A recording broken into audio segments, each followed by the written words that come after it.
When Jake, Iron Morrison, found her unconscious in the cellar of his newly bought farmhouse, blood seeping from a head wound and her wrists bound with rope, he knew his life as a lone wolf was over.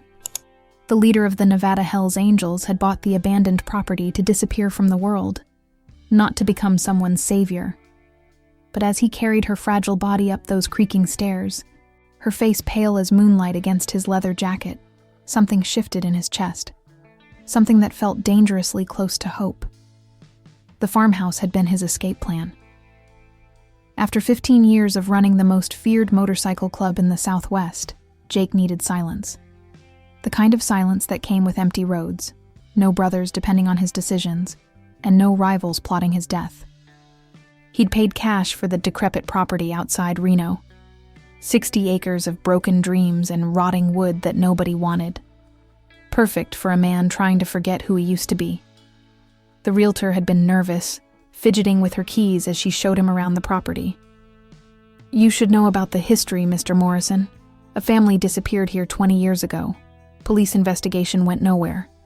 Locals whisper about curses." Jake had laughed, a sound without humor. "Lady, I don't believe in curses. I believe in cash, chrome, and the weight of a 45 against my ribs." But standing in that kitchen now, cradling an unconscious woman whose existence changed everything, Jake wondered if maybe he should have listened to those whispers. Because this felt like destiny, dark and inevitable as the Nevada desert wind. If you love forbidden love stories, subscribe and don't miss the next one. 3 days earlier, when he'd first walked through that front door, Jake Morrison had been a different man. Older than his 34 years, scarred by knife fights and bullet wounds, with eyes that had seen too much blood, and hands that had taken too many lives. The Hells Angels patch on his back meant everything and nothing, brotherhood that came with a price he was tired of paying. He'd earned his retirement through 20 years of violence. Jake had been prospect at 19, patched member at 21, and president by 30. He'd survived federal raids that put half his brothers in federal prison. He'd ended gang wars with bullets and gasoline. He'd built the Nevada chapter into something that made other outlaw clubs cross the street, rather than risk confrontation. The farmhouse sat like a wounded animal against the Nevada landscape, its paint peeled away by decades of desert wind. White clapboard siding had turned gray with age and neglect. The wraparound porch sagged on one side, and several windows were boarded up with plywood that bore the scars of BB guns and boredom. A century-old oak tree dominated the front yard, its branches casting shadows that moved like restless spirits. Jake had planned to spend his days rebuilding engines in the barn, drinking beer on that wraparound porch, and pretending the phone wasn't ringing with club business. No more church meetings where he decided who lived and who disappeared. No more looking over his shoulder for federal agents or rival gangs. Just a broken man and a broken house, healing together in the middle of nowhere. The property included a barn that leaned precariously to the east, a chicken coop that hadn't seen chickens since the Clinton administration, and fields that stretched to the tree line where the Sierra Nevada foothills began their climb toward snow-capped peaks. It was isolated enough that gunshots wouldn't bring neighbors. Quiet enough that a man could think without the constant rumble of Harley engines, and forgotten enough that even his brothers might eventually stop looking for him. The irony wasn't lost on him. A Hells Angel buying a farmhouse, trading his Harley for a pickup truck, swapping leather for flannel. But Jake had earned his retirement the hard way, and if that retirement looked like becoming a ghost, then so be it. He should have known better. Men like him didn't get peaceful endings. The house itself told stories in scars and stains. Water damage from a roof leak had left brown maps on the living room ceiling. The hardwood floors bore gouges from furniture moved in anger or haste. In the master bedroom, someone had punched a hole through the drywall, knuckle-sized and violent. Jake had walked through each room methodically, mentally cataloging what needed fixing. New roof, plumbing that probably violated 3 building codes, electrical wiring that looked like it predated the moon landing, windows that rattled in their frames like chattering teeth. But the bones were good. Solid foundation, strong framing, walls that had weathered a century of Nevada storms, like rebuilding a motorcycle engine. Strip away the damaged parts, replace what couldn't be saved, and trust that the foundation would hold. He'd started with the kitchen, ripping out cabinets that reeked of mouse droppings and installing appliances that actually worked. The previous owners had left behind evidence of their lives: children's height marks on a doorframe, scratches on the floor where a dog had run too fast around corners, a wedding photo forgotten behind the refrigerator. Jake had studied that photo for a long time. A young couple, maybe 25, standing in front of the farmhouse when its paint was fresh and its porch didn't sag. The man wore a cowboy hat and an uncertain smile.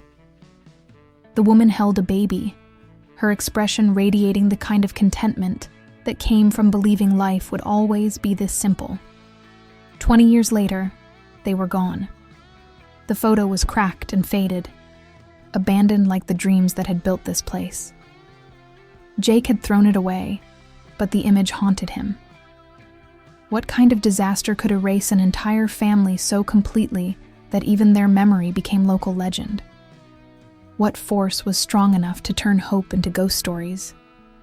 Now, carrying this injured woman toward his truck, Jake Morrison wondered if he was about to find out. The sound came from below on his second night, a soft thump that made Jake's hand move instinctively to the Glock tucked in his waistband. 20 years of survival instincts didn't disappear because you bought real estate. He'd been sitting on the porch, nursing his third beer and watching stars appear over the Sierra Nevada mountains, when something in the cellar shifted like a held breath finally released. Jake had spent the day working on the kitchen plumbing, fighting with pipes that seemed determined to leak despite his best efforts. His hands were still stained with grease and frustration when he heard that sound, subtle as a whisper, urgent as a heartbeat. In his world, sounds that didn't belong usually meant someone was planning to kill you. He moved through the house like smoke, his motorcycle boots silent on the warped floorboards. 20 years of midnight raids and surprise attacks had taught him how to be a ghost when ghosting meant survival. The cellar door hung open. He was absolutely certain he'd closed it earlier. The wooden steps groaned under his weight as he descended into darkness that smelled like earth and old secrets. The cellar was older than the house above it, carved from Nevada bedrock by men who'd believed in the permanence of their dreams. Stone walls sweated moisture despite the desert climate outside. Wooden shelves lined the walls, holding mason jars full of preserved foods that had turned to science experiments over the decades. A coal chute dominated one corner, though the furnace had been converted to natural gas sometime in the 1970s. Jake's flashlight beam cut through shadows that seemed to move with malicious intent. The space felt wrong somehow, like standing inside a mouth full of broken teeth. He'd been in enough dark places to trust his instincts about atmosphere, and this cellar radiated the kind of negative energy that made smart men turn around and walk away. But Jake Morrison hadn't survived 20 years as an outlaw by walking away from things that felt dangerous. His flashlight beam found her in the corner, crumpled against stone walls that were older than the house above. At first glance, she looked like a broken doll. Small, still, dressed in clothes that belonged in a city boardroom, not abandoned farmland. Dark hair fell across her face like a curtain, and when Jake knelt beside her, he saw the blood matted at her temple and the rope burns around her wrist that told a story he didn't want to read. She was breathing, shallow but steady. "Hey," his voice came out rougher than intended, echoing off stone walls like a prayer in a cathedral. "Hey, can you hear me?" Her eyelids fluttered like butterfly wings against glass. When they opened, Jake found himself looking into eyes the color of autumn leaves. Brown shot through with gold flecks that caught his flashlight beam. Fear flickered there first, primal and immediate, then confusion, as her mind tried to process where she was and why everything hurt. "Don't move," he said, gentling his tone the way he would with a spooked horse. "You're hurt. Head injury looks like. Maybe concussion." She tried to speak, and managed only a whisper that sounded like wind through broken glass. "Where?" "My place, my farmhouse." Jake slipped an arm behind her shoulders, surprised by how fragile she felt. In his world, women were either old ladies, the wives and girlfriends who'd proven themselves worthy of protection, or sweet butts who chose the lifestyle for the danger and excitement. This woman felt like neither. She felt like something precious that had been broken deliberately. "What's your name?" "Sarah." The word escaped like a prayer she'd forgotten how to pray. "Sarah Chen. I teach elementary school." Her voice faded, but Jake caught enough. Elementary school teacher, which meant she was everything he wasn't. Innocent, probably never even had a speeding ticket. The kind of woman who spent her days shaping young minds instead of ending adult lives. The kind of woman who belonged in classrooms and coffee shops, not cellars with blood on stone floors. Jake had killed men for less than what had been done to this woman. "Who did this to you?" Sarah's eyes widened with returning memory, and Jake could see her reliving whatever had brought her to his cellar. "Two men. They grabbed me from the school parking lot, said someone paid them to." She touched her head gingerly, wincing. "I fought. Hit my head on something when they threw me down here." Jake's jaw tightened. Professional kidnapping meant someone wanted something specific. Ransom, leverage, or worse. And they'd chosen his property as their holding cell. Which meant they either knew who he was, or they were stupid enough to pick a fight with the Nevada Hells Angels by accident. Either way, they were going to die for it. "How long have you been down here?" "I don't know. Hours. The sun was setting when they left." Sarah struggled to sit up straighter, and Jake could see her fighting through pain and disorientation to think clearly. "They said they'd be back. That they were waiting for someone. That was 18 hours ago. 18 hours without food or water. 18 hours bleeding and alone in the dark. 18 hours for Jake to be sitting on his porch drinking beer while a woman suffered 20 feet below his boots. The guilt hit him like a physical blow. He'd bought this place to escape responsibility, but responsibility had found him anyway. "Can you stand?" Sarah nodded, though Jake could see the lie in her trembling hands. He lifted her anyway, surprised when she didn't protest or pull away. Most people took one look at his patches and tattoos and decided he was the monster in their story. Sarah just closed her eyes and let him carry her toward the stairs, her body trusting him with a faith he wasn't sure he deserved.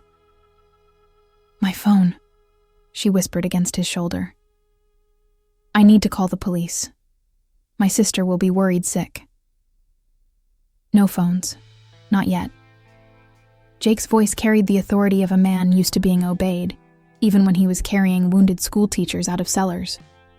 "First, we figure out who's coming back for you, because they would come back." Men who snatched elementary school teachers didn't just abandon their payday. They'd return, probably with more firepower and fewer questions. Jake's quiet retirement was about to become a war zone. As they reached the kitchen, Sarah looked up at him with those autumn eyes. "Why are you helping me?" Jake set her down gently in a chair that had been old when Eisenhower was president, his hands lingering on her shoulders longer than necessary. She felt real in a way that nothing in his life had felt real for months. Warm and alive, and trusting him with something more precious than money or information. Because whoever hurt you made a mistake. What mistake? They brought their fight to my home. Outside, the wind picked up, rattling windows and carrying the distant sound of motorcycle engines. Jake moved to the window and counted headlights cutting through the darkness like angry stars. 4 bikes, maybe 5, moving fast down his dirt road with the purposeful urgency of men who'd been summoned to violence. Sarah's kidnappers weren't the only ones who'd found the farmhouse. His brothers had come calling, and Jake Morrison's retirement was officially over. The Hells Angels arrived like thunder rolling across the desert, their Harleys announcing violence long before Jake could see their faces. He recognized the lead bike. Tommy Reaper Valdez, his former lieutenant, the kind of man who solved problems with gasoline and matches and never asked questions afterward. Jake could see the rest of the formation through his kitchen window. Spider, Bones, Diesel, and Crow.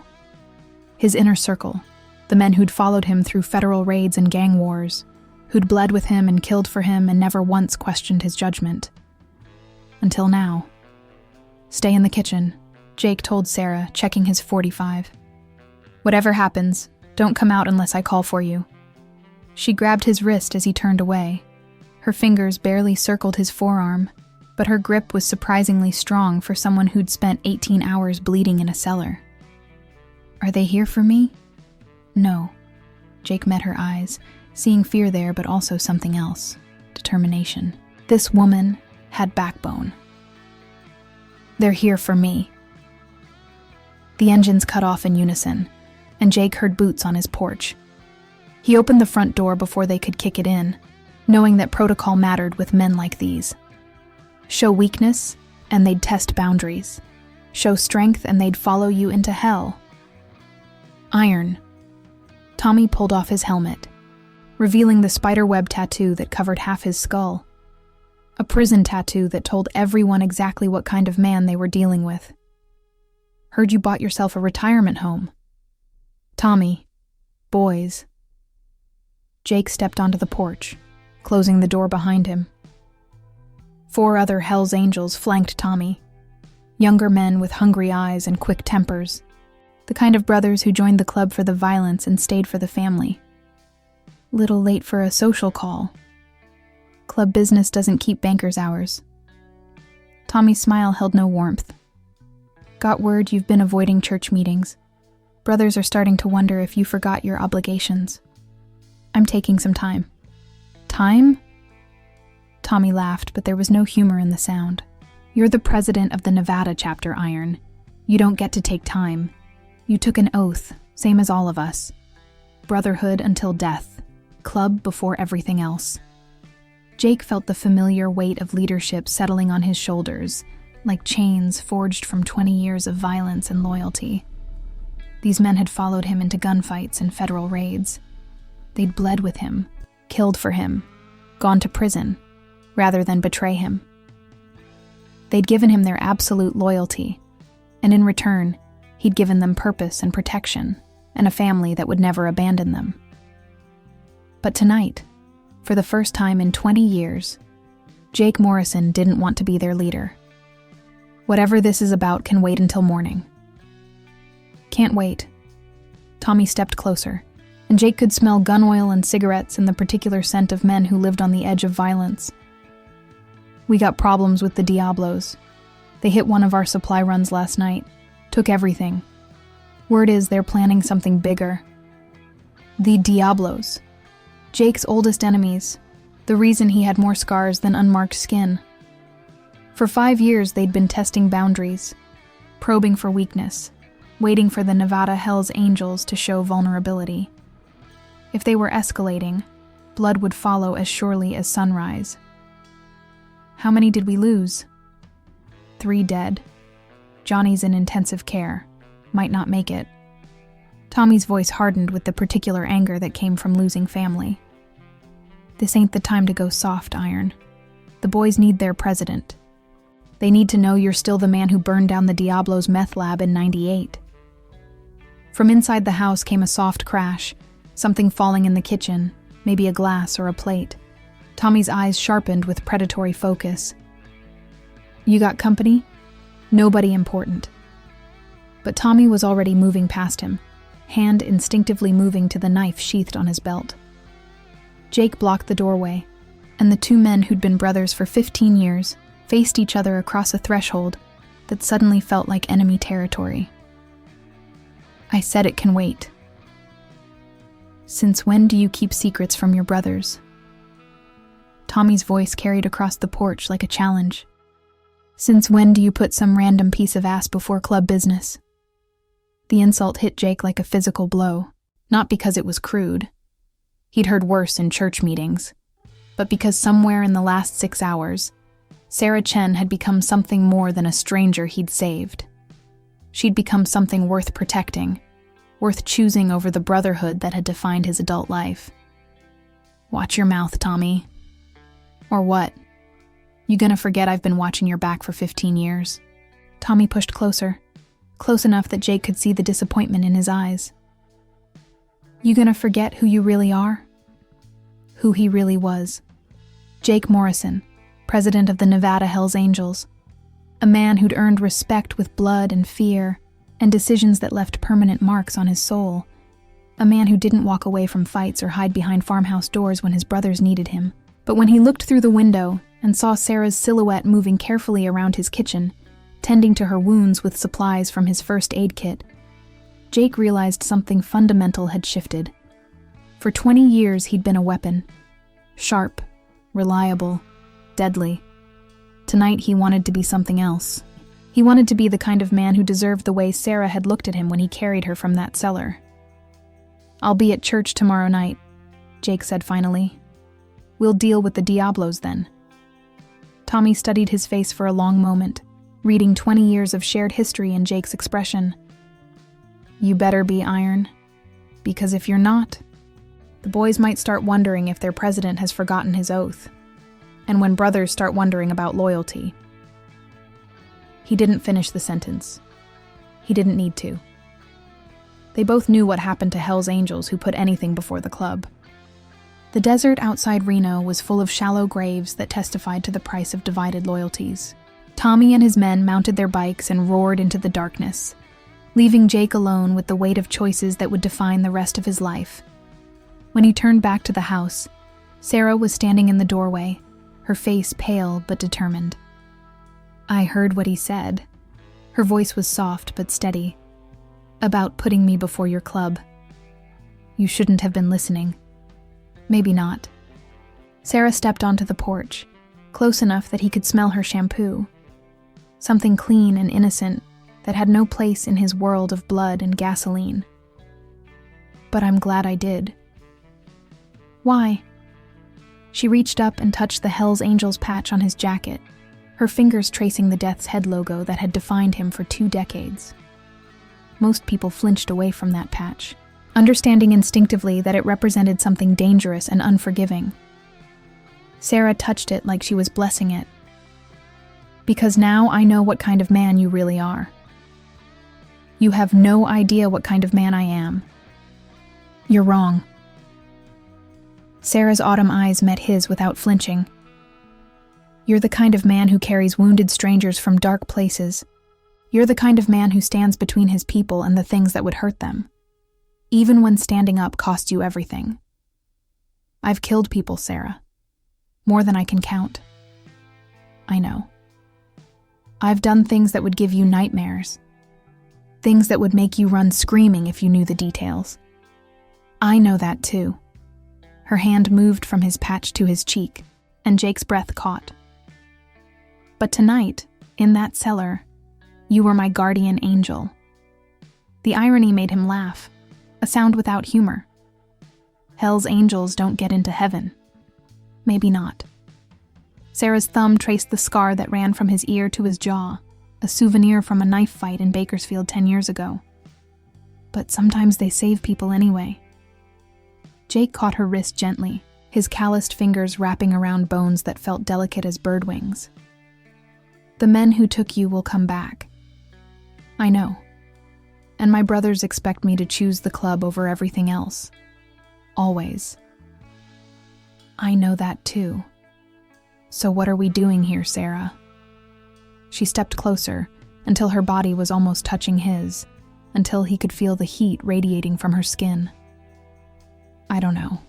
But for the first time since I woke up in that cellar, I'm not afraid." Jake Morrison had faced federal agents and rival gangs. He'd stared down the barrel of more guns than he could count, had negotiated treaties and declared wars, had made decisions that determined who lived and who died. But looking into Sarah Chen's trusting eyes, he felt something he hadn't experienced in 20 years. He felt like a man worth saving. Sarah discovered who Jake Morrison really was at 3 a.m., when his phone rang with news that would change everything. She'd been sleeping fitfully on his couch, her body aching from the cellar ordeal, startling awake every time the old farmhouse creaked or the wind rattled windows like skeletal fingers. Jake had insisted she take his bed, but Sarah couldn't bear the thought of displacing him further. He'd already given up his anonymity for her. She could see it in the way he'd looked at his brothers, the weight of leadership he'd tried to abandon, settling back on his shoulders like armor he couldn't remove. The phone's harsh ring cut through the pre-dawn silence. Jake answered on the second ring, his voice immediately alert with the hyper-awareness of a man who'd learned that middle-of-the-night calls usually meant someone was dead. Yeah. Sarah watched from the couch as his face changed. Whatever news came through that phone drained the color from his features and turned his eyes into something cold and deadly. She'd seen glimpses of the violence in him, the way he moved, the automatic way his hand went to his weapon, the casual authority in his voice when he gave orders. But this was different. This was Jake Morrison, the Hells Angels president, and Sarah suddenly understood the difference between a man who'd done violence and a man who was violence. When? A pause that stretched like a held breath. How many? Another pause, longer this time, filled with the weight of calculating casualties. No, nobody moves without my word. I'll be there in an hour. He hung up and stood motionless for a long moment, staring at the phone like it held answers to questions he didn't want to ask. What happened? Sarah sat up, pulling Jake's flannel shirt, the one he'd given her to replace her torn blouse, closer around her shoulders. The Diablos hit our clubhouse, burned it to the ground. Jake's voice carried no emotion, but Sarah could see the rage building behind his eyes like storm clouds on the horizon. Bobby Martinez didn't get out. Sarah didn't know Bobby Martinez, but she could see what his death meant to Jake. Another brother lost. Another debt written in blood that demanded payment in kind. In Jake's world, debts like that never went unpaid. I'm sorry. Are you? Jake turned to face her, and Sarah saw something dangerous in his expression. Something that reminded her that this man had built his reputation on calculated violence. You know what this means? It means you have to go. It means I have to choose. Jake moved to the kitchen table where his gun belt lay coiled like a snake. 20 years I've been president of the Nevada Hells Angels. 20 years I've put the club before everything else, before sleep, before safety, before any chance at a normal life. My brothers are dying, and I'm here playing house with a woman I barely know. The words stung, but Sarah heard the pain underneath his anger. This was Jake Morrison at war with himself, torn between the man he'd been and the man he was trying to become. You saved my life. Maybe that was a mistake. Jake buckled on his gun belt with practiced efficiency, transforming before her eyes from the gentle man who'd carried her from the cellar into something harder and more dangerous. In leather and denim, armed and ready for war, he looked like what he was, the leader of one of America's most feared outlaw motorcycle clubs. Sarah had read about the Hells Angels in newspapers, seen them portrayed in movies as violent criminals who lived outside society's rules. She'd never imagined she'd fall in love with one. Because that's what this was, she realized with startling clarity. Love. Ridiculous. Impossible. Dangerous love for a man whose world was built on violence and loyalty to brothers who would never accept her. The Diablos won't stop, Jake continued, checking his weapon with the automatic motions of long practice. They'll keep hitting us until someone ends this. That someone is me. And after you end it? Jake met her eyes. There might not be an after. Sarah stood, crossing the kitchen to stand in front of him. Then don't go. I have to. No, you don't. She placed her hands on his chest, feeling the steady beat of his heart beneath leather and cotton. You said you bought this place to disappear. So disappear. With you? The question hung between them like a bridge she was afraid to cross. Sarah thought of her life before. Her fifth-grade classroom with its bright bulletin boards and eager faces. Her small apartment with its neat kitchen and carefully tended plants. Her predictable routine of lesson plans and parent conferences. A good life. A safe life. A life that felt like a cage compared to the possibility standing in front of her. Yes, she whispered. With me. Jake's hands came up to frame her face, his calloused palms gentle against her skin. You don't understand what you're asking. I understand that the men who kidnapped me chose your property because they thought it was empty. I understand that means they're watching you, learning your habits. Sarah's voice grew stronger as the pieces fell into place. I understand that if you go back to your club now, they'll use me to get to you. Jake's thumb traced her cheekbone. Smart woman. Smart enough to know that running away together is the only choice that keeps us both alive. For a moment, Sarah thought she'd won. Jake's eyes softened, and she could see him imagining it. The two of them disappearing into the vastness of America, becoming different people in a different place. New names, new lives, new chances to be better than what they'd been before. But then his phone rang again. This time the caller didn't wait for Jake to speak. Iron, you need to get down here now. Tommy's voice was loud enough for Sarah to hear, tight with barely controlled fury. They left something for you. What kind of something? The kind that means this just became personal. Jake closed his eyes, and Sarah could see him making the choice that would define the rest of their lives. I'll be there. And Iron, bring the girl. Sarah's blood turned to ice. How does he know about me? Jake was already moving, grabbing keys and pulling on his jacket with the grim efficiency of a man preparing for war. Because the Diablos told him. The pieces fell into place with horrible clarity. The kidnapping hadn't been random. Someone had known Jake Morrison was buying the farmhouse, known he'd be alone and vulnerable.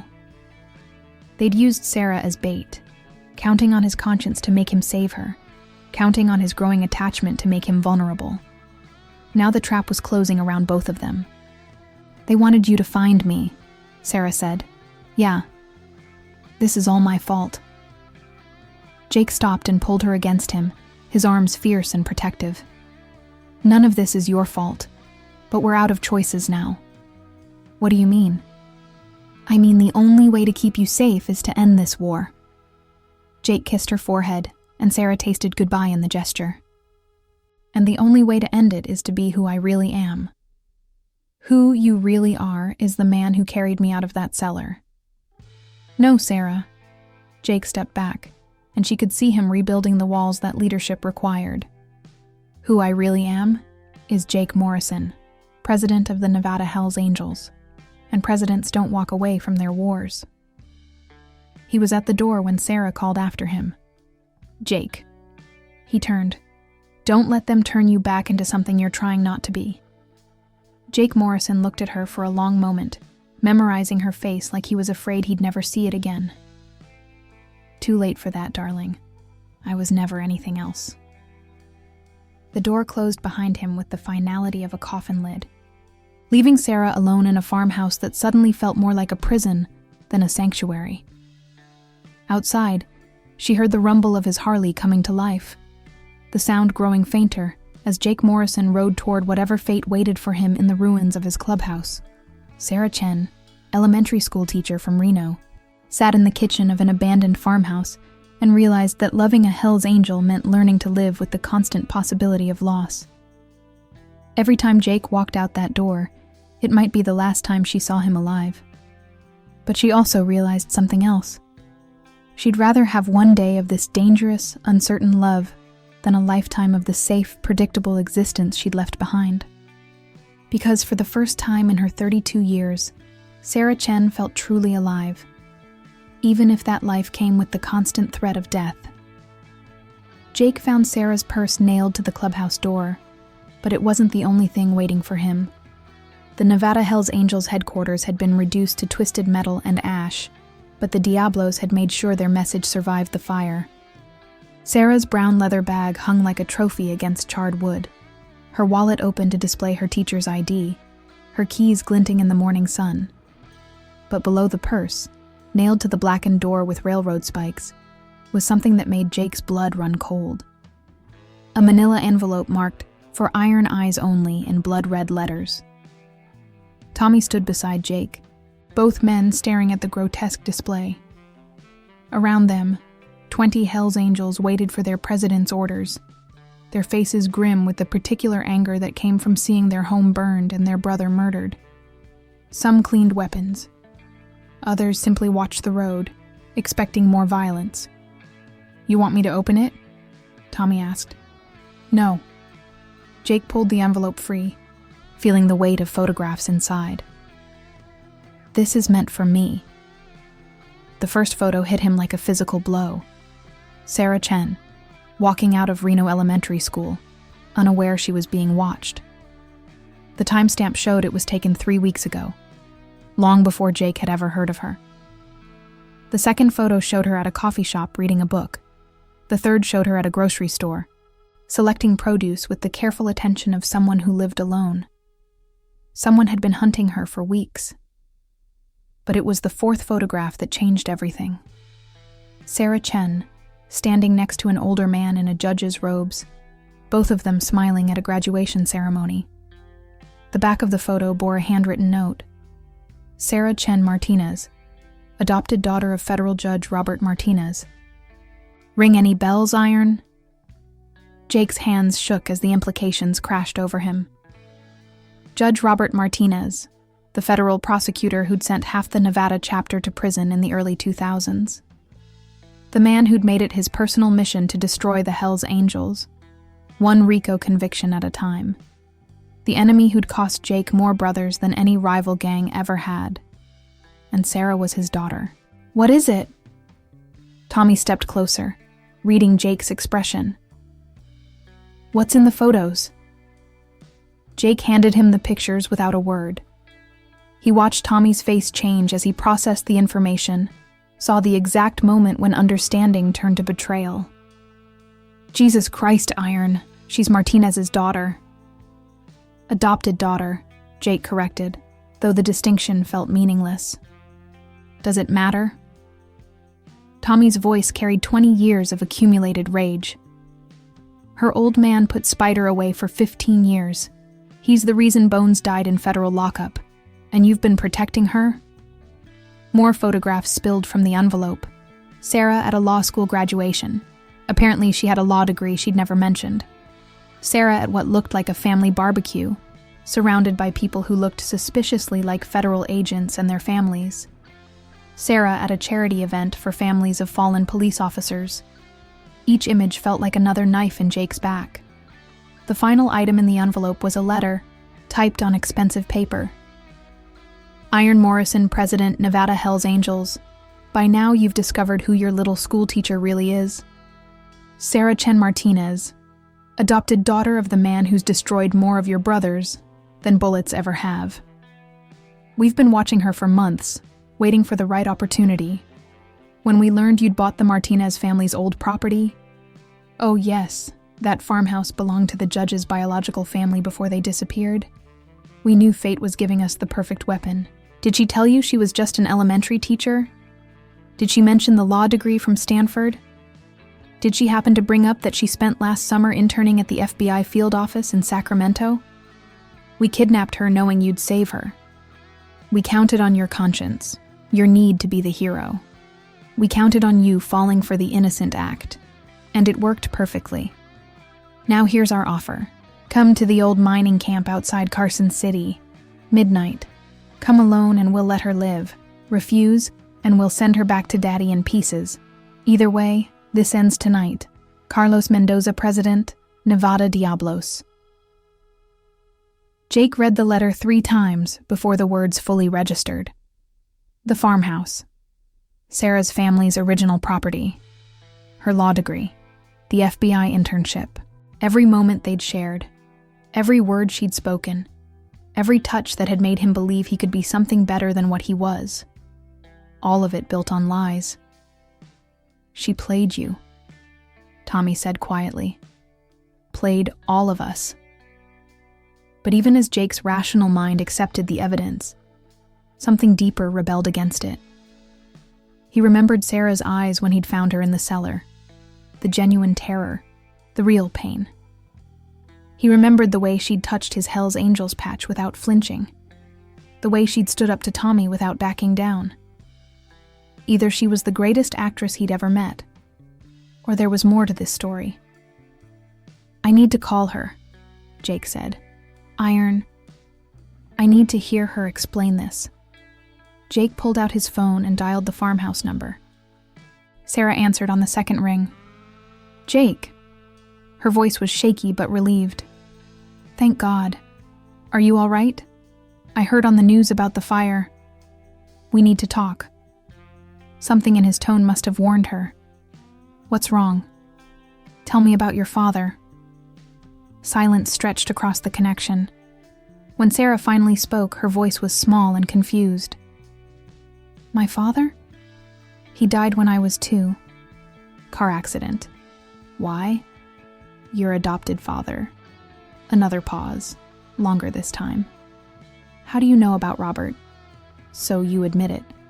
"Admit what?" "Jake, you're scaring me." "What's going on?"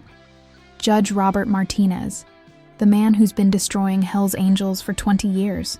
That's who raised you." Sarah's voice cracked.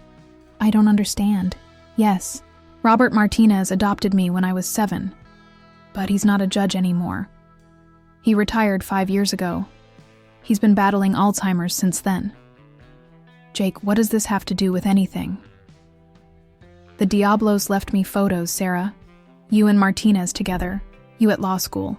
You at the FBI field office." "Oh God." The words came out like a prayer. "Jake, I can explain." "Can you? Can you explain why you never mentioned you had a law degree? Why you never told me your adopted father was the man who's put more of my brothers in prison than anyone else? Why you lied about everything?" "I didn't lie." Sarah's voice rose with desperation. "I am an elementary school teacher. Yes, I have a law degree, but I've never practiced law. The FBI thing, that was one internship 5 years ago, and I hated every minute of it. I chose teaching instead because I wanted to help kids, not destroy families. Families like mine. I didn't even know who you were when you found me. I'd never heard of the Hell's Angels beyond what I saw on TV. I had no idea about any connection between you and Robert." Jake wanted to believe her. Every instinct that had kept him alive for 20 years screamed that Sarah Chen was exactly what she appeared to be. An innocent woman caught in a war she didn't understand. But the evidence was overwhelming, and Jake Morrison hadn't survived 2 decades as an outlaw by ignoring evidence. "It doesn't matter now," he said finally. "They want to trade you for me. Then we run, like we talked about. We disappear together." "Where, Sarah? Where do we run that they can't find us? Where do we hide from the fact that your father destroyed my family?" "Robert Martinez isn't my father." Sarah's voice broke with emotion. "He's a sick old man who tried to give me a good life after my parents died. I chose my own path, Jake. I chose to teach children instead of putting their parents in prison. I chose you over safety. I chose love over everything I was raised to believe." Jake closed his eyes, feeling the weight of 20 years of brotherhood pressing down on him like gravity. Around him, his brothers watched and waited for their president to make the choice that would define the Nevada Hell's Angels' future. "They want me to come alone to the mining camp. Midnight." "Don't do it. Please, Jake. Don't trade your life for mine." "Maybe it's time," Jake said quietly. "Maybe this is how it was always going to end." "No." Sarah's voice was fierce with determination. "I won't let you die for me. I'm coming to the clubhouse. Stay where you are. Jake, stay where you are, Sarah. That's an order." He hung up before she could argue and looked at Tommy, who'd heard every word of the conversation. "What do you think?" Jake asked. "I think she's either the best liar in Nevada or she's telling the truth." Tommy lit a cigarette with hands that weren't quite steady. "Question is, does it matter?"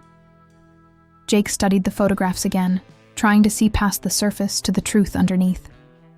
Sarah Chen Martinez, daughter of the enemy, law school graduate, FBI intern, but also the woman who'd touched his scars like they were something beautiful.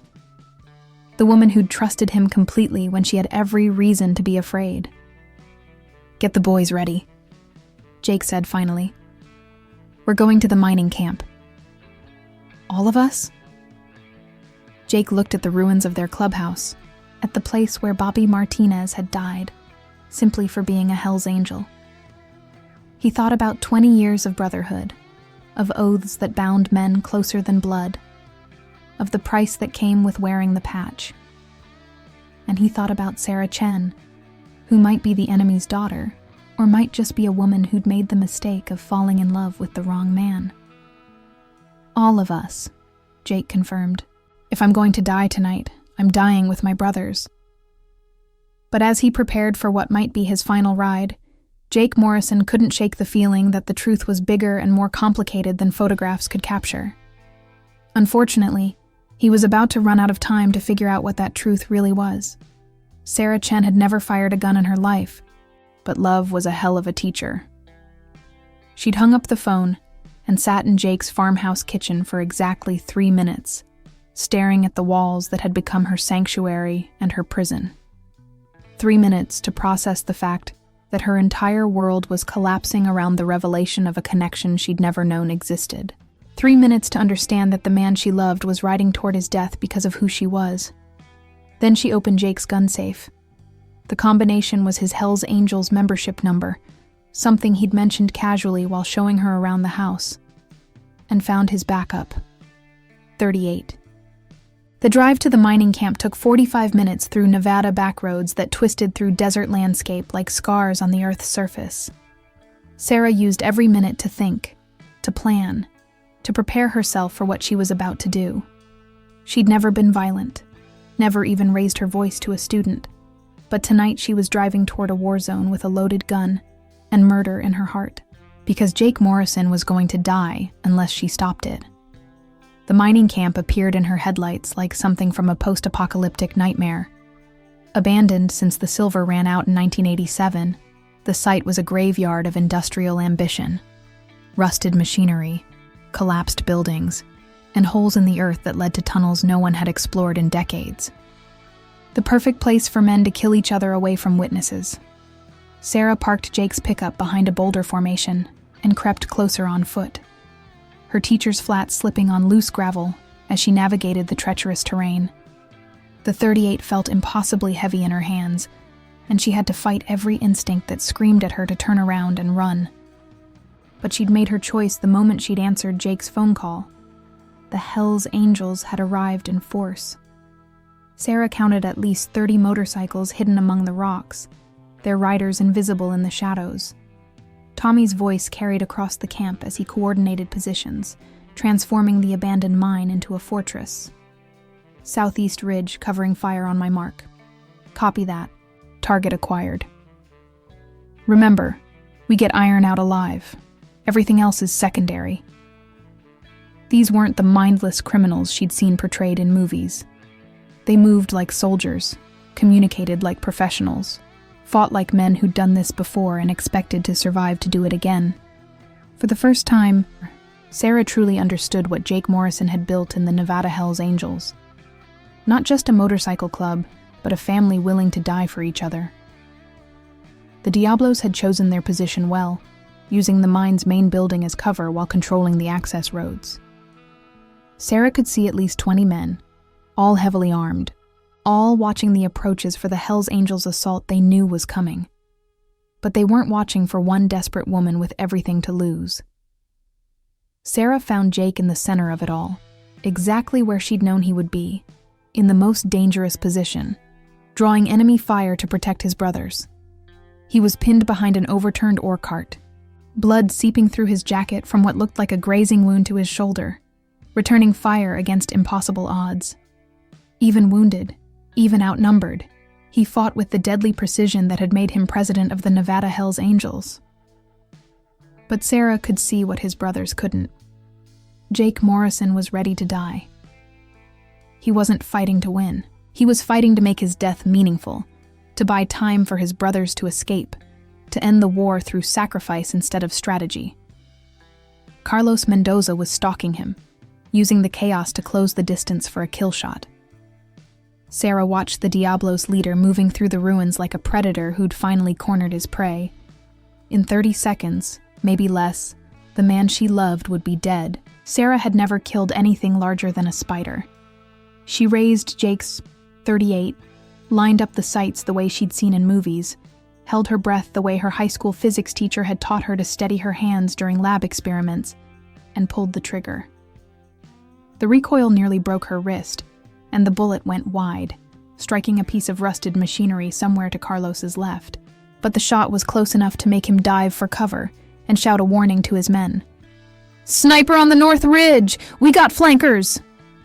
The Diablos turned their attention toward Sarah's position, their disciplined formation beginning to crack as they tried to locate this new threat.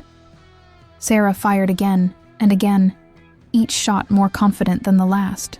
She wasn't trying to kill anyone. She was buying Jake the opening he needed to do what Jake Morrison did better than anyone else in Nevada: end fights permanently. Sarah watched him move like liquid death, flanking Carlos while the gang leader was distracted by the phantom sniper. The two men who'd been hunting each other for 20 years finally met in single combat among the ruins of America's industrial past. "Jake Morrison," Carlos called out, his voice echoing off canyon walls. "Finally decided to face me man to man. Been looking forward to this for 20 years, Jake replied, stepping into the open with his weapon trained on Carlos's chest. "Before I kill you, I want you to know, she knew. Your little teacher. She's been reporting to her federal friends since the day she met you." Sarah's heart stopped. Even from her position 50 yards away, she could see Jake's face change as Carlos's words hit home. "You're lying." "Am I?" Ask her about the phone calls to Sacramento. Ask her about the reports she's been filing. Your Sarah Chen is FBI iron. Has been for 5 years. The whole kidnapping was her idea. Sarah watched Jake's gun hand waver as doubt crept across his features. 20 years of survival instincts warred with 3 days of love, and Carlos Mendoza was betting that doubt would be enough to get Jake killed. Sarah made the hardest choice of her life. She stood up from behind her cover and walked into the open, Jake's 38 trained on Carlos Mendoza's head. "He's lying, Jake," she called out, her voice carrying clearly across the devastated landscape. "I've never been FBI. I've never reported to anyone. The only choice I've made since I met you is to love you." Both men turned to stare at her, Jake with amazement, Carlos with the particular rage of a man whose perfect plan had just been ruined by an amateur. "Sarah, get back," Jake shouted. "No."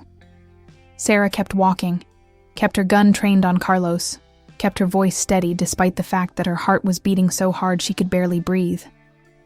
"I'm done hiding. I'm done letting other people fight my battles." "Touching," Carlos sneered. "But it doesn't change the facts.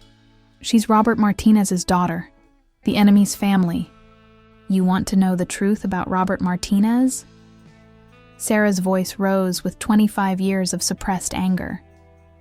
"He was a broken man who tried to make up for destroying families by saving one little girl whose parents died in a car crash.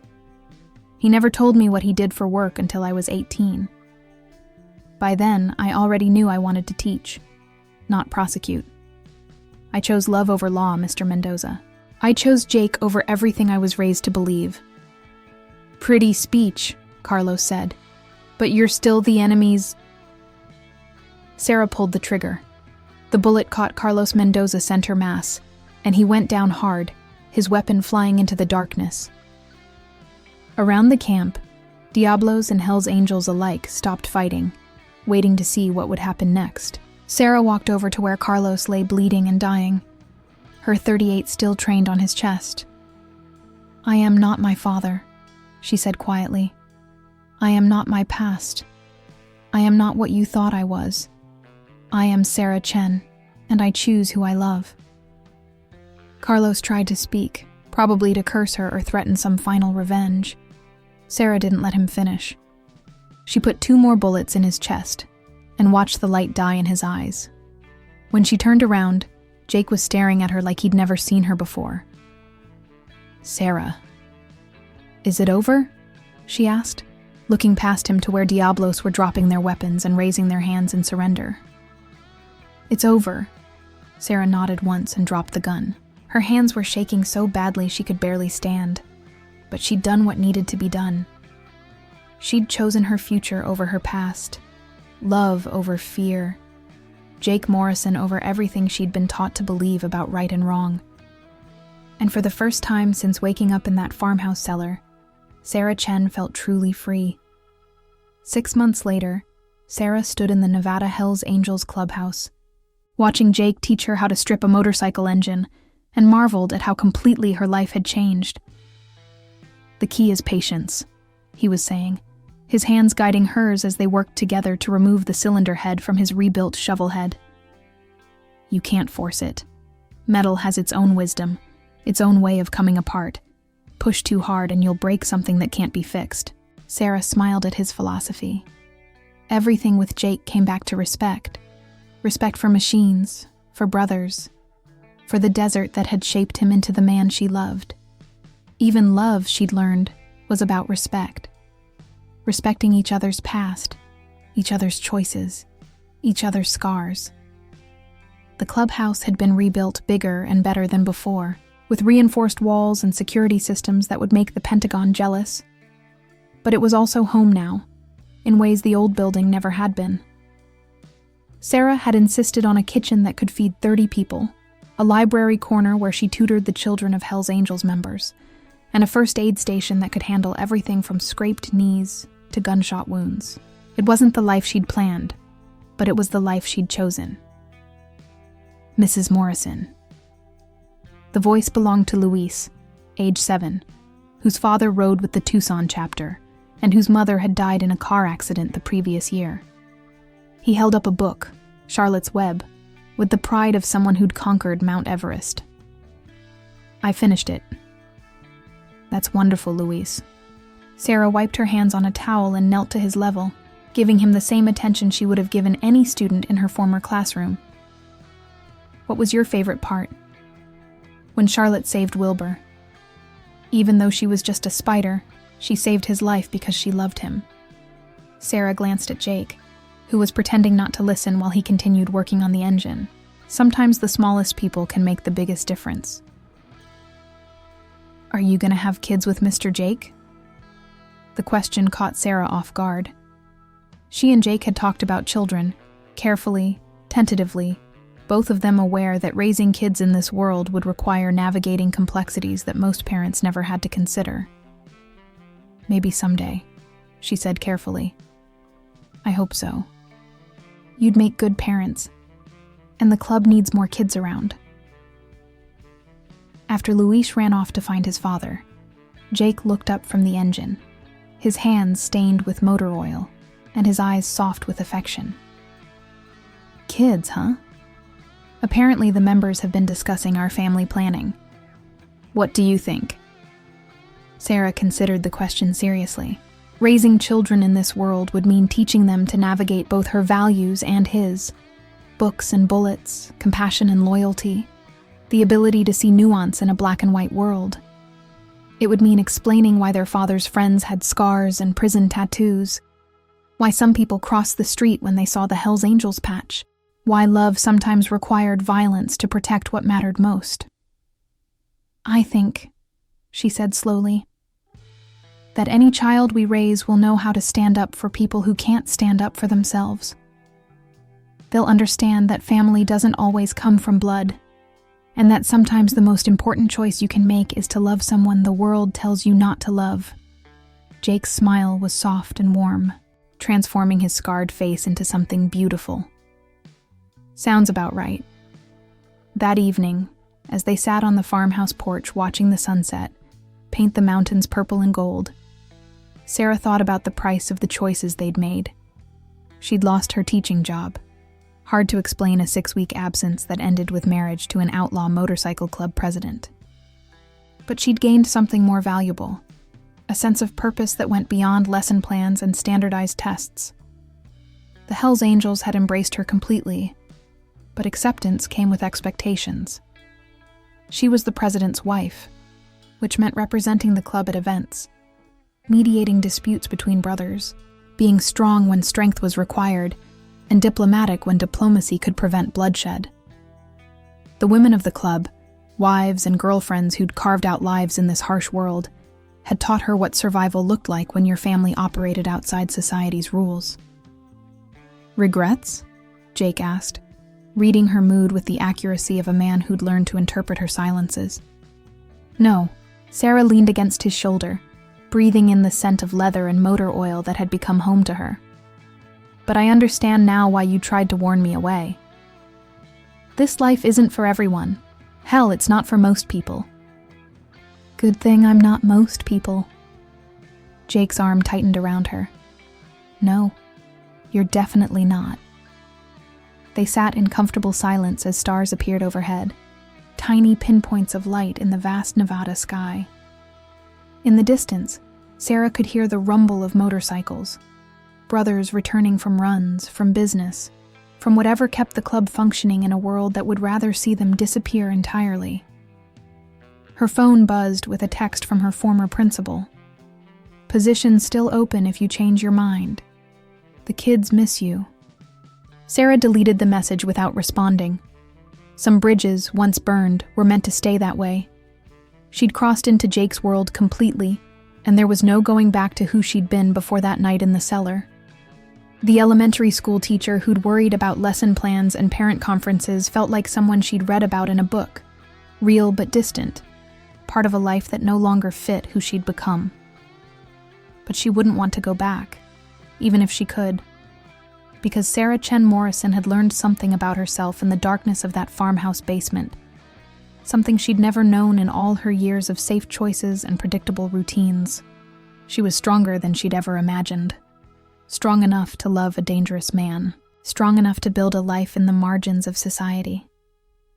Strong enough to be the bridge between two worlds that had never understood each other. Strong enough to kill when killing was the only way to protect what mattered most. And strong enough to create something new from the ashes of everything she'd once believed about herself. "Jake," she said quietly. "Yeah, I'm glad you bought that farmhouse. Even though it came with kidnappers in the cellar and federal judges for in-laws. Especially because of that." Sarah turned to look at him, this man who'd become her whole world. "If you hadn't found me that night, I'd still be living a half-life, pretending that safety was the same thing as happiness." Jake Morrison, president of the Nevada Hells Angels, the most feared man in 3 states, blushed like a teenager. "I love you too, Mrs. Morrison." They went inside together as the desert claimed the darkness, 2 people who'd found salvation in the most unlikely place possible, in each other's arms, in a love that had survived secrets and violence and the weight of impossible choices. Behind them, the farmhouse settled into evening quiet, its walls now holding better memories than ghosts. And somewhere in the distance, the Nevada wind carried the promise of all the tomorrows they'd fight for together. If this story touched your heart, subscribe and stay for the next ride.